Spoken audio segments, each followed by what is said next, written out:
ada yang meragukan gilanya semata. Hey guys! So I'm going to make some amazing carrot pudding, and it's from Indonesia, or it's an Indonesian recipe. So it's gonna be really fun, and then I'm gonna have people eat it, and then we're gonna practice some Indonesian phrases. It's gonna be great. Thanks for watching. Enjoy.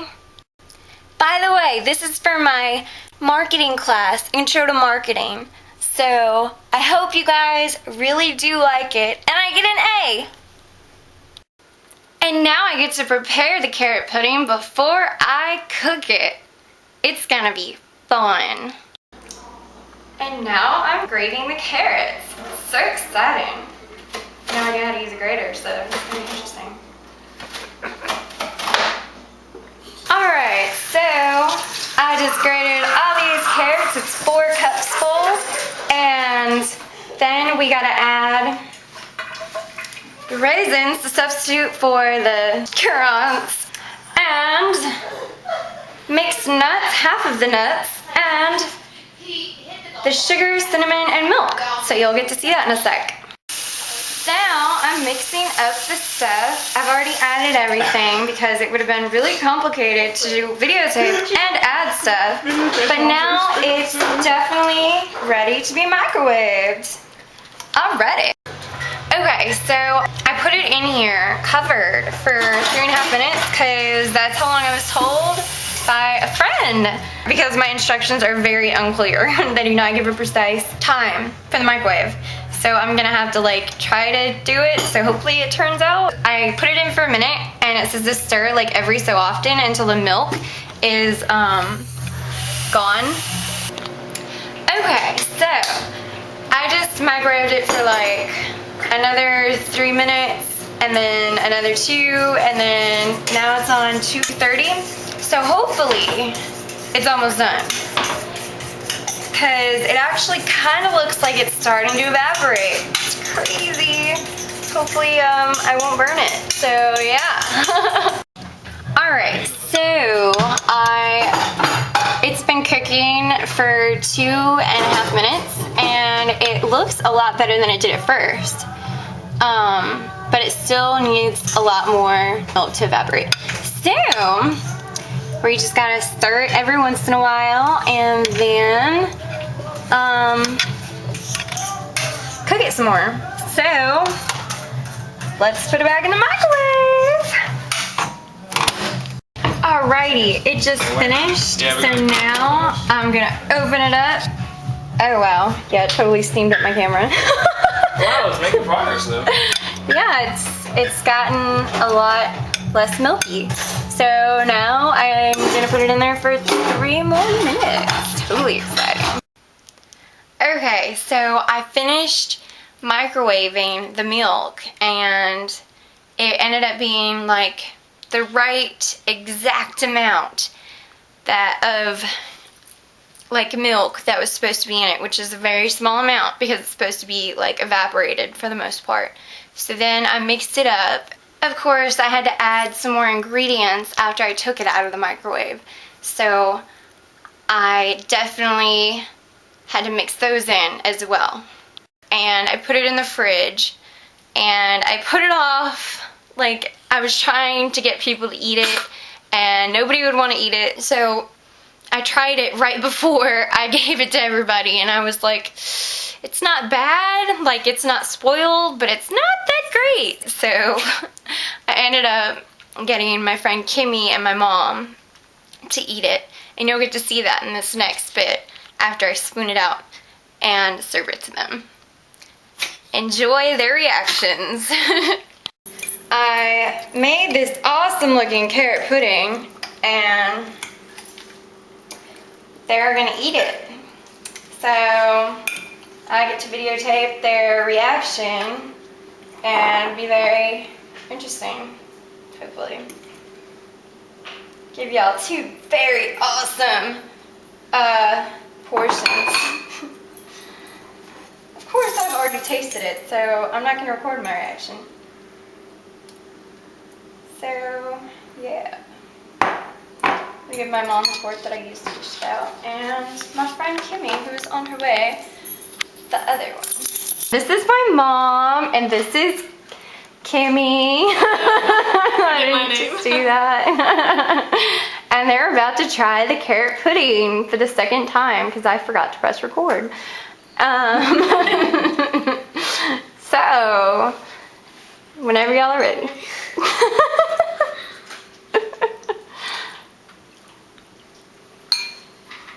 Like I said the first time, there was a cinnamon taste that I was not expecting, which is pretty good. I like the cinnamon taste too. Yeah. And the raisins aren't bad. Not into the carrots. Yeah, I mean, I like carrots to an extent, so I'll probably eat a little bit, but I can't eat very much. But it's still really good for a pudding. Yeah, this is what the pudding looks like. So they need like a round of applause for actually eating it. Because it doesn't look that yummy, but it doesn't taste terrible. But it is surprising though. Like, it is worth trying. Yeah, so you should go to Indonesia and try the carrot pudding. Awesome. You recommend it, Mom? Sure. So, the whole reason that we even made the Indonesian food and had them eat it was because we're trying to show the culture around Indonesia so that if I wanted to happen to make a business deal in Indonesia, then, you know, I could like at least know a dish that's good and know like some of the, like I'm about to like show you some phrases that they use in Indonesia so that you will not only know a little bit of their taste, but you'll also know the awesome phrases that you must know, or at least you should know if you decide to go visit or make some business deals over there. The first step to learning about a country is to figure out its culture.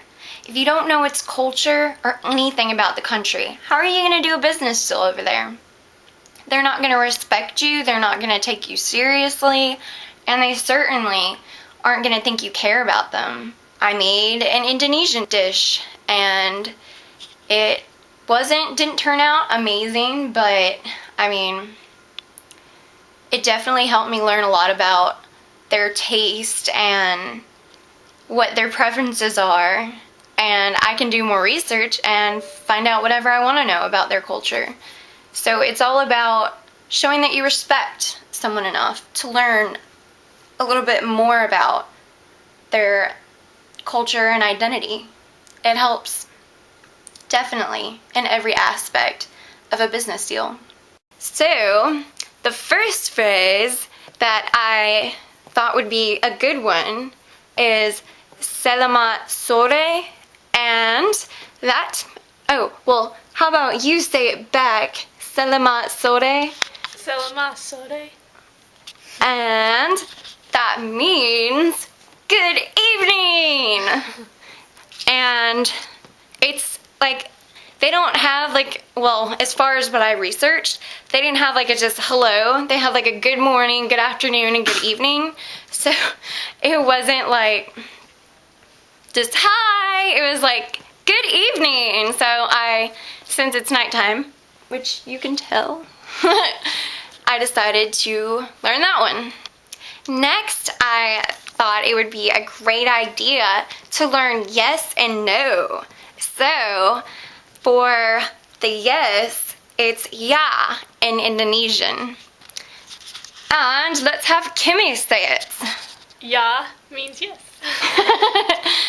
And then no in Indonesian is tiduk. Tiduk. Yeah, we're learning Indonesian. So for the next words that we're going to learn, it is please, which is tolong. Tolong. Lucy, you gonna say it? Guess not. And you would say that like as a nice way to yeah, like, well, not necessarily appreciate somebody, but like to show courtesy. Yeah, so please hand me that instead of hand me it like we do in America. And then excuse me is permisi. Permisi. Such wonderful Indonesian. And the next words that we're gonna learn is thank you and you're welcome. And thank you in Indonesian is terima kasih. Oops. Terima kasih. And you would say that if, say, you want to be courteous and somebody brings you, like you're in a restaurant, and somebody brings you a glass of water or refills, and you say thank you. You know, like, I don't know, you just say it a lot, hopefully. Otherwise, you're not very courteous. Then you're welcome in Indonesian is kimbali. Kimbali. And you would say that if someone says thank you. Otherwise, it's rude. You don't just say, oh, you're welcome. Even though you didn't say thank you. You should have said thank you. Because that's not very nice. And so, there are 2 ways to say goodbye in Indonesian. So, apparently, you need to learn both of them. Otherwise, they're going to be like, okay, whatever, she doesn't know what she's talking about. And we don't want them to do that if you're trying to be serious and make a business deal over there, because you want them to think you're intelligent, not really dumb. Anyway, so the goodbye, that means when they are leaving, that you would say to the person, you would say, selamat jalan. And let's have her say it like with me. I'm teaching her Indonesian. Selamat jalan. Yeah, very good. And of course, you know, like I said, that's for what you would say when people are leaving. And the goodbye for when people are staying, you would, like, if you're leaving and the people that you're saying that to are staying, then you would say selamat tinggal. Tinggal. Yeah. Selamat tinggal. Awesome. And of course, like I said, that's for when people are staying and you're leaving. So you should learn both of them. Definitely recommendation.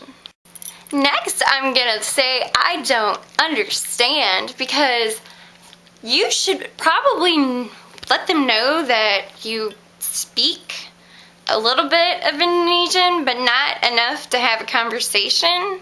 So if you're like trying to tell them that you know some phrases, but you don't want them to think that you can actually have a conversation, you just say, for I don't understand, you say, saya tidak mengerti. Saya tidak mengerti. Saya tidak. Oh, saya tidak? Yes, saya awesome. tidak mengerti. Congratulations, that was amazing.